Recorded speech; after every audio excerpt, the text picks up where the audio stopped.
Today I am talking about the top 10 books that I read this year. We'll be going through the 44 plus books that I read this year and a little chat about the book I'm reading right now and my plans going forward a little tiny bit.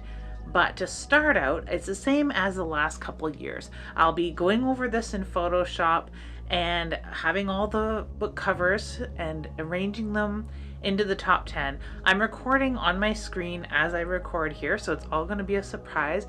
It's mostly going to be from my screen. So I'll be popping in from time to time, interjecting as I talk. So yeah, I'll be right back with all of the books. Okay, here we are with all of the books, and I've got a nice little background as I do most years.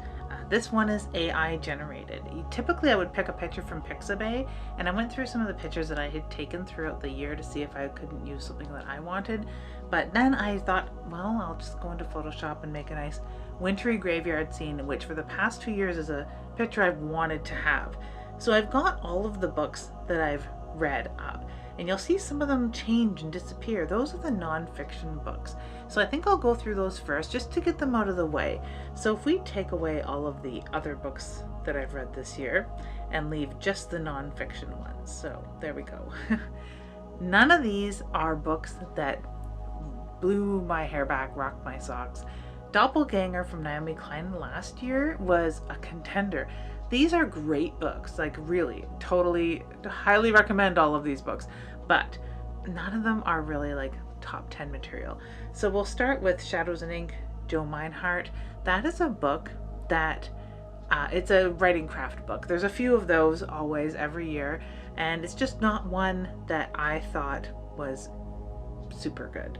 The Age of Fentanyl is something that is quite interesting to me. Someday I'll do a story time about drug addiction and the other people that used to be in my life that I'm not a big fan of drug addicts or specifically using pills. And the Drug Users Advocacy League here in Ottawa definitely sounded alarm bells on fentanyl 10 years ago. Really, really great book. Very valuable book. It's Alive. That goes along with some of the Nightmares and Dreamscapes books that are writing craft books, essays by a lot of our favorite horror authors. And yeah, I really, really, really love that book. But you know, it's not top 10 material. Atomic Habits, super famous book. I mean, come on. Who hasn't read Atomic Habits if they're interested in building sustained habits that last? Or, you know, getting rid of bad habits, perhaps. Really powerful book. I read an e-copy at my work. So yeah, very cool book. I hope to get a copy of it someday in print. I'm saving the best for last. Obviously, it's almost like top 10. Writing your novel from start to finish. This is a book I picked up on a trip to Pennsylvania. Picked up a couple writing craft books because I had just come off of StokerCon and was feeling very inspired to write. I did start writing another short story and worked some more on my novel and wrote a draft of an outline of another novel. And I wrote an outline of another novel too, so I picked up this book and it is a big help. Really highly recommend that book actually. It's one that I will reread over and over. People of the Abyss by Jack London. Now, there is a book on this list by Harold Schechter. Did you hear what Eddie Gein done? That graphic novel, absolutely loved it. I'm kind of have high hopes it'll end up in the top 10 because it was wonderful. But hearing a interview with him on last podcast on the left, I guess, he talked about the People of the Abyss and how it inspired him as well. So yeah, Jack London's famous book. I put it in nonfiction even though it is told like a story. There's another book here that I've put in fiction that is nonfiction that's also told like a story, but it's way more literary. This, we don't, we're dealing with Jack London's autobiographical look at London just after the Whitechapel murders, so to speak, where he's like kind of like slumming it. It's all from his point of view, so it's him. It's not a fictional story where the Rat River Trapper book is not autobiographical, but yeah, it reads more like a story, like fiction. So A Reviewer's Guide to Writing Book Reviews by Rick Hipson, really, really good book. for those who have booktube channels, I would say pick it up, give it a read. He writes for Rue Morgue. I got to hear him talk at DreadCon. Really cool guy and really cool reviewer, and I just love those old book review blogs, and I figured, you know, might as well turn to the source once I saw that this book was very inexpensive, actually, for I think it was like $1 or $2 or something. So if it's still running a special on Kindle, I say pick it up. If you've ever been interested in writing book reviews but never have, definitely check that out. So that is it for the nonfiction, and you will notice that a few different pictures sort of showed up all of a sudden. They're blinking there now. Those are pictures that are books that I read in the last week. So I didn't have room for all of them with all the nonfiction books, so it's less than 44. You'll notice that it's about 39 books, something like that, when I take out all of the nonfiction. One of those books is the Richard Lehman Book Club pick, No Sanctuary, that I'm reading right now. And I got, a third into it before I was sure, yes, I have read this before, but it was a long time ago, so I'm enjoying it all over again, absolutely loving this, and it's reminding me of another story. So when I talk about this book more in depth, I'll talk about this older cosmic fiction writer, this very little known writer that I've talked about once before that does home invasion stuff. But yeah, very cool, having a lot of fun. And Ai Jiang's Ling Hun, I started reading it, you can see by the groovy bookmark, and this is a nice little evil bookmark, and it says just one more page on the back of the bookmark. Ling Hun, it's just not my speed right now. You can see there's a big difference between these two styles of books. This is what I'm in the mood for. This will be my January read. This is what I'll start January off with. So once I'm done this, I'll take a little break and get into Ling Hun. So right away, I'm going to take away books that you and I know I didn't really enjoy. I like Samantha Klasnick. I have a lot of her stuff. I enjoyed portions of it, but it was not top 10 material, and I know it. So without even having to think too hard about it, I'm going to take it out of the running, quite unfortunately, because I really like the idea going into it. The first 30 pages of that book are great, and it's a novella, so it doesn't leave much. Another book I didn't really enjoy was Withered, and this is what started me thinking maybe I should really steer clear of YA books going forward, because it just didn't work for me. So I'm going to take Withered out of the running because we know that I did not like it. Hog. This might be a interesting one for most people because, I love extreme horror. I always push to put more extreme horror in my reading because I enjoy reading it, but I'm also reading all sorts of different stuff. You can tell from this list there is a big mishmash of true crime, graphic novels, traditional horror, classics in horror, extreme horror, splatterpunk, and some thrillers thrown in there, a little YA, it's all over the place. So, but Hog was not for me. I found it just a grind. It's a dirge of ridiculousness in a way. It's very gory. It's very horrible. It's very sexually driven. Obviously, if you've read Hog, you know what I was in for. I knew what I was in for very much. So I wouldn't say it was unenjoyable. It just was, I found it boring. And you could read Cows or Hog or one of the really, really far off the extreme edge extreme books and stuff and bizarro stuff. That edge is not for me because I just find it boring when it gets bizarre, and Hog is more bizarre than it is an extreme horror novel or extreme transgressive novel or whatever it's supposed to be. It was a fun exercise, I'm sure. Mr. Delaney absolutely enjoyed the effort, right? But yeah, not for me. Not The Big Head. My Throat is an Open Grave. I liked it.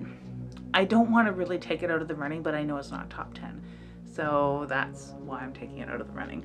I liked it. If you like YA stuff, if you like Brahms stuff, definitely give My Throat an Open Grave a chance, because it just was not for me, quite unfortunately. So now we're getting into some these are some prime pickings. Virgin, I did not like. Virgin is a really old James Patterson novel, so if you're looking at like the beginnings of James Patterson, some of the older stuff that he'd written, and that's why I ventured into it. I really like the Antichrist kind of tone it was taking, so yeah, I thought it would go well with Night Church, and both of them turned out to be duds. So guess what's coming off the list next? It's Night Church by Whitley Strieber, and I love Whitley Strieber as a human being. I love hearing him talk, I love hearing him rant, I love hearing him just talk about his own life and his experiences and his beliefs. Night Church wasn't for me, and I had high hopes. I really did. And I read it right around the same time as something about the same age as it, Altered States by Patty Chayefsky, which is amazing and probably going to be in the top 10. So I was like, it was up against some really heavy hitters, right? So now we're getting a little more better here. We've got a lot of really great books. We've got, like I said, Patty Chayefsky. We've got my Richard Lehman. I haven't read enough Richard Lehman this year, as you can see. I think there's only one other here, maybe one or two. Friday Night at Beast House. You know what? That is not top 10 material, so I think I'm going to take Friday Night at Beast House out of the running because I just know it's not top 10, and it's a novella. I like the other ones better. There are things about Friday Night at Beast House that were unbelievable to me, and you may say, hey, it's Richard Lehman. It's 90% unbelievable. But you know what? Stranger things have happened. So we are getting to a point where I can sort of rearrange these a little bit better and just, take a look at what we've got here. There's 11 books on each row, if I recall correctly. So we've got 33 books. That was a good chunk taken out. We took out, 5 and then another 11. We're whittling it down slowly but surely. Death Follows was the first book that I read throughout the year, and it was good. Would I say it's top 10? I don't know. I don't think so, but I'm just going to pull it out into the side for a second. Mothwoman I absolutely enjoyed. The Only One Left I enjoyed. I loved all of these books. This is so hard. Things that I know are going to be in the top 10, like Small Town Horror. And you know what? You Like It Darker. It's coming out because it was good. It's not something that I love as much as his older collections. There's other things here that I read that I loved way more that will stick with me better, like The Haunting of Elkwood. I love that book. It is not going anywhere. In a Lonely Place, that was a reread, Karl Edward Wagner, and this is not the same cover that I'm showing here as the one that I own. Devil's Rock, I really liked. What Feasts at Night, I liked. Torso, I liked a lot. I just read that this week. Keeper the Key, I liked. I wouldn't say I liked it a lot. I liked it a lot. I did like it. I had a lot of fun with it. It's tough. Midwestern Gothic, I liked a lot. Dissolving Classroom, I wish was a movie. I wish it was an animation. Gone to See the Riverman, I absolutely loved. Ghost Eaters. I have a lot to say about Ghost Eaters. Someday I'll be reviewing that soon. I think Coal Black and Infinite is, it's good. I like Todd Kiesling's work a lot. And if you'll recall, Scanlines made it into the top 10 a while ago. Black Christmas, man, all this was good. Coup de Grace, that's one that's not going to be in the top 10 at all, and I know it. I liked it. It was a little too poetic for me, and I'm not that sort of horror fan. I loved it when it slammed us into the ground, and grounded us, put us in reality. Everything was very stark and bleak. When it would start to get a little fanciful, I would lose my interest, and that happened as many times as we were slammed into the ground of reality. So that's not in the list. No Sanctuary, you know what? As much as I love Richard Lehman, and yeah, it's just not going to be in the top 10. I like it. I do. Iron Hollow's probably going to be in the top 10. Absolutely loved it. Heads Will Roll. I don't know. Rat River Trapper, though, we're going to take out of the top 10. That's the other one that was a true story that is not nonfiction because it's written so lyrically and like a story. It's a really good read. So if you really enjoy that sort of old-timey Canadiana or old-timey true crime, then yeah, right up there with In Cold Blood. The Boris Karloff Horror Anthology. Fun. Top 10 worthy, though? I don't know. It's made the cut of almost half the books here, so we're almost through half of the books. It feels like it's gonna get really hard here. Guy and Smith Cannibals, you know what? I liked it, but I don't think it's top 10 material. I don't think that anyone could put it in a top 10. Unless it's top 10 cool 80s pulp, then it might win. But, yeah. That's tough. That's really tough. We're gonna just move some stuff around here. I loved Altered States. Notice. Fantastic book. Came highly recommended, of course. I liked it a lot. I'll think on that one. A Clockwork Orange. I always like A Clockwork Orange, though. So, that's kind of tough. The Big Head. It's not my favorite Edward Lee. There's better Edward Lee for me. I'm going to take Big Head out of the running, but do expect more Edward Lee on the show going forward, because I really, really love Edward Lee. Grey Dog is staying in the running because I think that will be in the top 10. I keep saying that. I've said that about more than 10 things, I'm sure. Skin Flicks, Duncan Ralston. Really loved Duncan Ralston. Loved Womb. Looking forward to more, and there's more that just got released. I just don't remember the title. But it's not top 10 Skin Flicks anyway this year. Carney was great. I just wrote a blog on my site about Carney because I'd finished reading Clown in a Cornfield 3, which should be on this list, but is not. I'm going to add it. Okay, there we go. Back again. Clown in a Cornfield 3. It was hard for me to remember everything that I'd read. So Carney and Clown in a Cornfield 3. Clown in a Cornfield 3, of course, is Adam Caesar's third installation of the Friendo series, or Clown in a Cornfield series. It's a YA horror novel. It's very splatterific. It's very B-grade horror movie. I don't know. I like it quite a lot. I love the series. Friendo and Carney are very different clowns. Carney is way more carnal, and Carney is way more manipulative. Carney is a malicious spirit of his own right, and he is way more vile, and the people in the book are way more vile. Now, you could say you would be reading Clown in a Cornfield 3 thinking, those characters are pretty rough, and they're all at the end of their tether, and they're tired and hungry and sore and seeking revenge, and they're terrible people, kind of. But the people in Carney are really rough, and it makes you really detest the characters, but see things that you like about them. And you want them to succeed, but not at all. It's a really complicated relationship, far more complicated relationship you're having with the characters in Carney. Probably because it's not necessarily a YA novel, even though people look a lot of the time at clown horror and think, oh, it must be YA. But then you get extreme films like Haunt. Well, not quite an extreme film, but it has its extremes. And, not all clown horror, like Art the Clown, is for kids at all, right?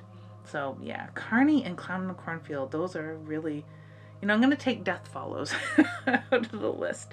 I liked it. I love the story. I love the look of that book. It was a very good read. So where are we here? We've got 1, 2, 3, 4, 5, 6, 7, 8, 9, 10, 11, 12, 13, 14, 15, 16, 17, 18, 19, 20, 21, 22, 23. I'm going to take Clockwork Orange out of the running. Not that it's not a top 10 book. It is one of my favorites of all time, but it seems unfair because this is my top reads of this year, and it is a reread. So maybe we'll start picking on rereads here. Karl Edward Wagner, highly recommended. I feel rotten in a way taking it out, especially for the cool cover art of the edition that I don't have.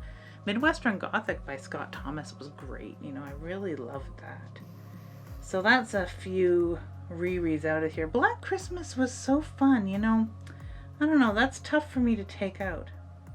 Notice is going to come out because I liked it, but it wasn't my top of the year. Should I take Altered States out? Oh God, that was so good. It was such a good movie, such a good book. I had such a good time reading it. I don't know. Clown in a Cornfield 3, you know what? I didn't like it as much as the others. It's going to come out of the running because it's just not as memorable. There were things about it I wanted it to be more memorable. I really like cult stories. So yeah, that's going to come out. There are some stories in Midwestern Gothic that really did it for me. What Feast at Night? I liked it, but it didn't blow my hair back, so to speak. It wasn't as great as, say, Moth Woman by Nicole Cushing. Wow. If you have, succumbed to flights of fancy about weird and, horror adjacent, transgressive type novels, think pieces perhaps that you wanted to write as a reflection of your experiences during the pandemic and haven't gotten around to it yet, I think Moth Woman would be the book for you. I absolutely loved it. If you're looking forward to books written during the pandemic that haven't seen the light of day yet because the publishing cycle is quite slow, Moth Woman was one of the first ones that came out during that time, I think. And it fits with the psyche of A Sick Grey Laugh. So if you enjoyed that, this is not as autobiographical or quasi-autobiographical as that at all. This is a very different book, but it could take place in the same universe with people that may know one another. It's cool. I really liked it. I think it's going to have to stay in the top 10, but we'll see. There's a lot of books left here. Devil's Rock, I loved Devil's Rock. Poo-poo to people who didn't. I loved Small Town Horror. I loved The Haunting of Elkwood. They have to stay. Torso, you know what? I think it's going to come out. And this happens with true crime a lot because I already know the story, I think. There's things about Torso, if you haven't read that graphic novel, that are a twist on the Mad Butcher of Kingsbury Run or the Cleveland Torso murders that were eye-opening to me. Likewise, I think Keeper of the Key, it's going to come out. I feel bad. If it was Tide Pool all over again, it would be staying in because I love that book so much. Keeper of the Key is a lower grade range, right? I mean, I'm far out of school at nearly 50 years old. It is a YA novel, and there were portions that felt they were written for the YA audience, obviously. It didn't fit with me as much as something like Gone to See the Riverman, which stays in the running. Ghost Eaters stays in the running, or I want it to stay in the running. Cold Black and Infinite, I'm gonna just take it. Oh man, that's tough. I think I'm gonna keep it here. I don't know. You can't see me almost putting the books into the reject folder. Not reject, that's a terrible word. Iron Hollow has stuck with me so well. Black Christmas is coming out of the list. As much as I had fun with it, I think it's recency bias. Heads Will Roll, I think, is coming out of the list. It was super fun. I liked it a lot, but will it remain as super fun all of my life, like some of these books? And that's the point. These are books that will stick with me, that had an impact, a real impact. Like Grey Dog had a real impact. So what do we got here in this sort of top 10? 1, 2, 3, 4, 5, 6, 7, 8. If I were to pick 2 books out of these, I liked The Only One Left so much. I liked Moth Woman so much. My God, this is tough. Well, which is the top out of all of these? I think about these books a lot. I think about Altered States all the time. And I have, like, most of my life, I think. But Midwestern Gothic, Moth Woman. Man, this is tough. Is there anything in this list I want to take out?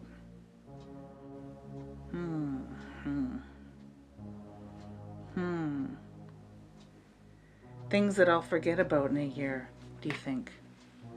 I think I want to keep Carney in, but if I kept Carney in, then I should keep Dissolving Cloud. I'm going to take Midwestern Gothic out of the list. And I might take The Only One Left out of the list. That's tough. I feel rotten doing both those things. Devil's Rock. Maybe I'll take it out of the list. I liked it, but I think that I liked it because I wanted it to be Disappearance at Hanging Rock, I think. And I saw maybe parallels that weren't there, or indeed parallels that were there. It's hard to tell. I enjoyed it. I loved it. I liked the ending where a lot of people didn't. I love the way it unraveled. But has it honestly stuck with me as well as the other books? Maybe not. So 1, 2, 3, 4, 5, 6, 7, 8, 9, 10, 11. This is horrible. What have I done to myself? Let me just kind of arrange these. There we go. We got a little look at these. Grey Dog by Elliot Gish. This was a real dark horse. I loved it so much. This is going to be hard. I don't know. Can I just have a top 11 this year? Or should I just take Altered States out of there because it is a reread? Let's just do that. Hey, there we go. Now we've fixed everything. Wow. Now to put them in order. That's really tough. Like, I mean, I loved all of this, but I think the clear number one is The Haunting of Elkwood. Absolutely love that book. I love these liminal spaces, a haunting. It had it had a shadow government sort of feel to it. It had everything I wanted in a book, and a small town horror too. Like what? Small town horror goes somewhere up here, but not the top. I think Iron Hallow. And see, this is easier than I thought. Elliot Gish. Small town horror. These are all kind of small towny, down home or period pieces with a little bit of like folk horror to them. Yeah, there's definitely a trend here, a definite trend. I think that I'm gonna put Dissolving Classroom. Not that it's not good, believe me. I'm not as well versed in Junji Ito as most people, but you know what? Yeah, I like this order, something like this. Maybe I'll move this around. No, maybe I won't. I think I've got it. I think I've got it. I think I've got this in a list that I can relate to. Oh my gosh, here we go. There we are. I sound way too excited. Can you believe it though? I felt it was hard getting here. This was a tough list to discern, a tough list to cull. We had so many good books, so many, like, oh my God, look at them all. Jesus Murphy.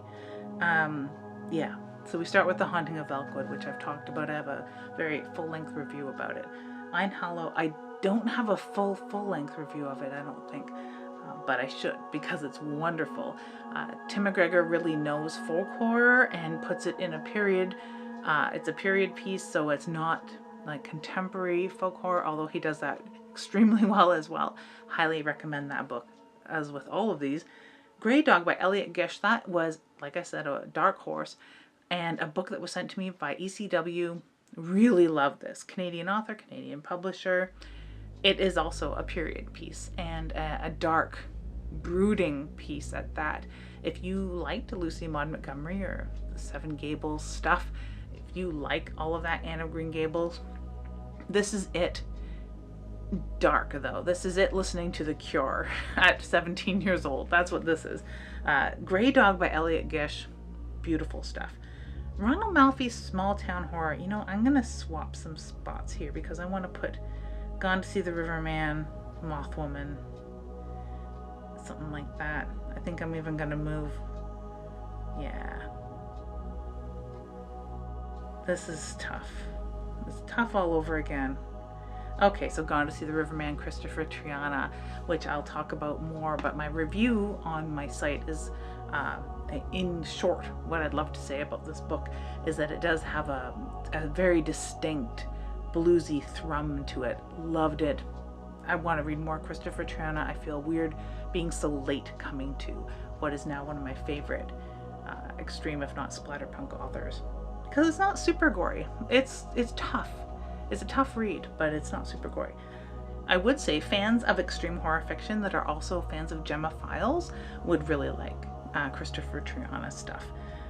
Mothwoman by Nicole Cushing. Can't say enough good things about Nicole Cushing's work. She's an amazing person, an amazing thinker. I subscribe to her Patreon, so head on over there, especially if you want like writing ideas, because she talks about the process of writing. It's basically a mini writing class. And I've taken her other writing classes too, but yeah, love Mothwoman, great. Like I said, if you're looking for post-pandemic dirges, then that's a good one. Cold Black and Infinite, another not dirge. There is that liminal sense to a lot of Todd Keesling's work. It's a thing that he studies, thing that he works out. He is a dough that he needs throughout most of his work, and we get some of that here. We also get some callbacks to Devil's Creek. So if you enjoy Todd Keesling's work and haven't read a lot of his short stuff, definitely check this out. If you've been Keesling curious and haven't, Cold Black and Infinite is a really good introduction to his stuff, I'd say. Ronald Malfi's small town horror. I think if Ronald Malfi wrote a book every single year, that it would be on my top 10 probably. I really like his work. I haven't read all of it. There's lots of Ronald Malfi to be read, so more of that coming up in the next year. R. St. Clair's Carney, I had a lot of fun with Regina's stuff, and Final Dress is her new book. I talk about that briefly on my site in the most recent review on there at typicalbooks.com. You'll find that. You can also get at it by going to nightface.ca. Ghost Eaters by Clay McLeod Chapman. Wow.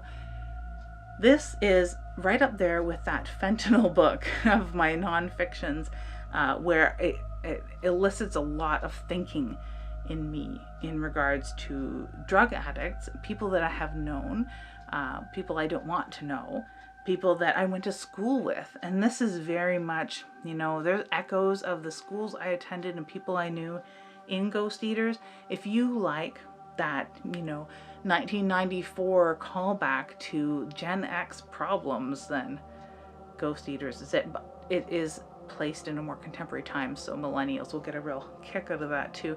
Dissolving Classroom by Junji Ito. I love it, and I think I love it mostly because it has to do with a boy, teen, young adult man who apologizes profusely, and I'm absolutely Canadian, so I think it struck a chord with just how evil that could be. And if only, imagine that apologizing profusely would melt people's brains, literally. Yeah, some people act as if Canadians apologizing does melt their brains, so I think that's why I liked it so much, and it means I'm going to read more Junji Ito going forward. So this is the top 10. The Haunting of Valkwood by Gwendolyn Keist. Einhallow by Tim McGregor. Grey Dog by Elliot Gish. Gone to See the Riverman by Christopher Triana. Mothwoman by Nicole Cushing. Cold Black and Infinite by Todd Keesling. Small Town Horror by Ronald Malfi. Carney by R. St. Clair.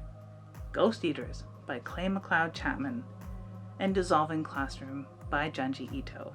So would any of those make your top 10? Have you read most of those, any of those, all of them? Let me know in the comments. Coming up in the next year, I'm definitely going to be working more on reviewing books on my blog. I like Goodreads sort of as a tracking tool, but leaving reviews there just became tedious. Even leaving star ratings became tedious to me. And there's infighting kind of attached to that. I'd rather just put them on my blog. So there'll be more reviews coming to my blog. There will be more Ronald Malfi, more Christopher Triana, and Edward Lee, because I haven't read a few of the Edward Lee novels on my shelf. I've also been reading along, as I mentioned, with the Richard Lehman Book Club on Instagram. You can find that by searching hashtag Richard Lehman Book Club on Instagram. I forget at the moment who runs it, but I will put their name up here in the comments so that you can follow them directly on Instagram as well. But very cool that this exists. I've always resisted book clubs, but it seems to be pretty loosey-goosey. I mean, it's a hashtag. I don't spend a lot of time on social media anymore, and I've actually began using a program called ScreenZen that cuts down the time, blocks reels and short content, short video content, because I find they're just a black hole. I want to be more productive. I want to spend more time reading and less time on social media. So I'll still post because it only takes a few minutes because you've sort of done the planning and the video editing or the picture editing beforehand, or at least I have. So it doesn't take me very long to post or to engage with friends. That doesn't take a lot of time. It's the zombifying time sink of the algorithm, which I don't want to be a slave to at all. So I won't be on socials quite as often. It may not be noticeable to look at my feed, but I won't be like maybe interacting. But something like a book club that is just a hashtag, all I have to do is take a look and see what book is the pick and read it. So there should be more Richard Lehman coming up in the year to come. So 44 books plus. I know some people here have read way more than 44 books, or some maybe as little as 4, but hey, if it was more than 100 books, I think I'd be here all day. It would be really torture picking 10 books out of over 100 for me anyway. So I hope you enjoyed this. Thank you ever so much for watching for an entire year of 2024. Looking forward to 2025, and I hope that at least today you have an ooky spooky day.